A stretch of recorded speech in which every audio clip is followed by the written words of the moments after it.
James Harden did not report to training camp yesterday because of the NBA's COVID-19 protocols. Harden posted pictures on IG over the weekend celebrating Lil Baby's birthday party without a face mask. Come on, James. Yesterday, his head coach spoke to the media about Harden's absence from camp.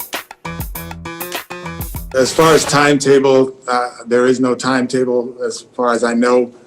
And it is a setback. You know, you want your best player to be here, and there is a short window. You have to be honest and understand that this is a setback, not having one of the best players in the NBA here. Max, do you feel like this is all proof that Houston just needs to move Harden at this point? Absolutely, yes. This is the leverage a superstar player has in the NBA. In the NBA, make no mistake, the superstars are in charge. Forget about the letter of the law. The superstars run the league. Guys, this is what the superstar can do on any NBA team. He can turn himself into a distressed asset. He can make it obvious that he doesn't want to be there. And let me tell you what happens to the team that has him. Like here, the star's interests and the team's interests are diametrically opposed. How so? The team wants to get as much as they can for the superstar if they have to move him. And they know they have to if he doesn't want to play there. But that's not in the superstar's best interest. You don't want to gut the place you're going to, right? So the superstar could be fine with a strategy of, look, I'm going to make it very obvious I'm not happy here. And what the rest of the league knows is they're going to have to trade him anyway. Not only that, but if he has a short list, particularly if it's a list of one, everyone knows they're going to have to trade him to that team. And so what does that mean? His trade value goes down. In other words, not in terms of how great a player he is, but what you're going to go get back goes down. So I know the team is thinking, we haven't heard an offer we like yet. We can wait till the trade deadline, get the best possible offer. But the best possible offer you can get then is probably not going to be as good if you have an unhappy star who doesn't want to be there and is making that clear. The whole league knows we don't have to trade as much for him, and it depresses the value of what they can get back, making it in the team's best interest to get the best deal they possibly can as quickly as they possibly can.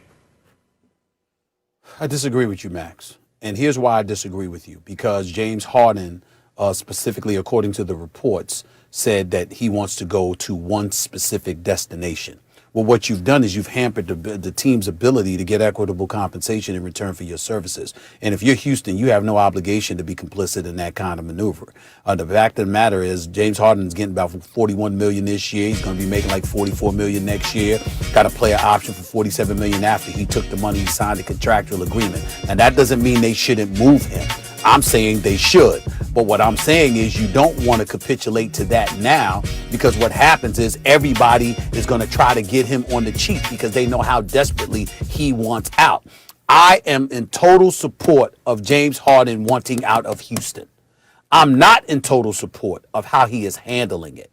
In a perfect world, I want Stephen Silas to have James Harden, but I knew the minute that him and Russ couldn't coexist, even though I believe in John Wall and I think that John Wall's going to come back and wreak havoc, the fact of the matter is he's coming off that Achilles injury. And so we don't know what his health is going to be like. If you're wondering about Kevin Durant, Max, in terms of what Kevin Durant's going to be like, imagine what you could wonder about John Wall, because John Wall can't shoot like Kevin Durant.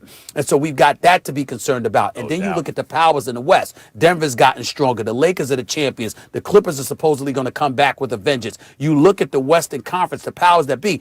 Houston and Dallas's ascension with Luka and Porzingis once he gets healthy. Okay, now Houston is really, really dipped. So the window of championship opportunity is no longer there for James Harden. So absolutely, you move him, you trade him.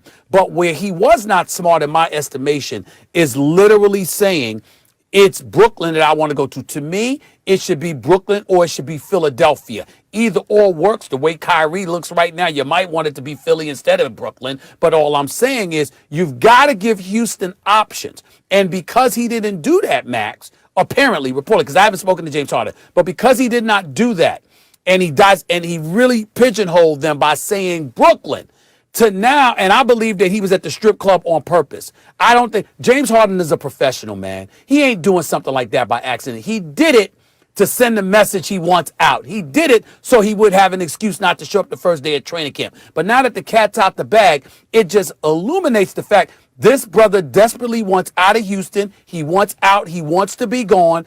And if that's the case, if you did it now, you're going to get him for cheap.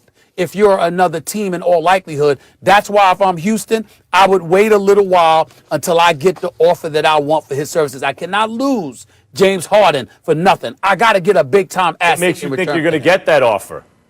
Say what? Look, I get the asset thing, but what makes you think you're going to get that offer? Unless the only way you can is if you really value certain teams' draft picks. They're not lottery protected. Okay, so let's be specific Or they then. have extremely high draft picks.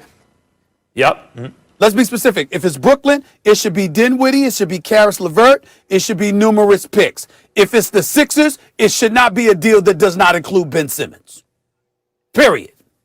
Agreed. If I were the Rockets, I'd want to deal him to Philadelphia so I could get Ben Simmons. And I think Harden and Embiid would be a problem in the East. And then the Rockets would get back a genius, young, brilliant, 6'10", franchise centerpiece. Because otherwise you lose any deal you make.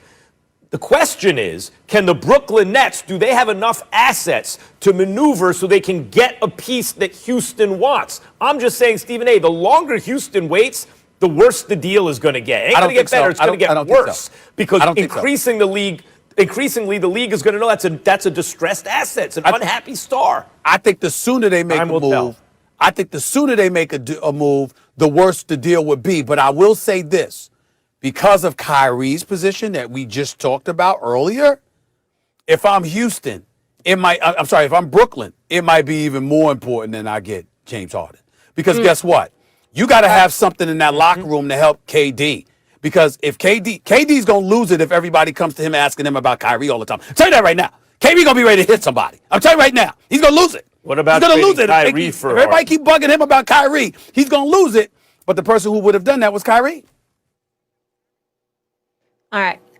Max, interesting. We can't get into that. I heard that trade comment at the end. Harden has led the NBA in scoring the last 3 seasons. We might need to discuss that at a later date. When we come back here on First Take.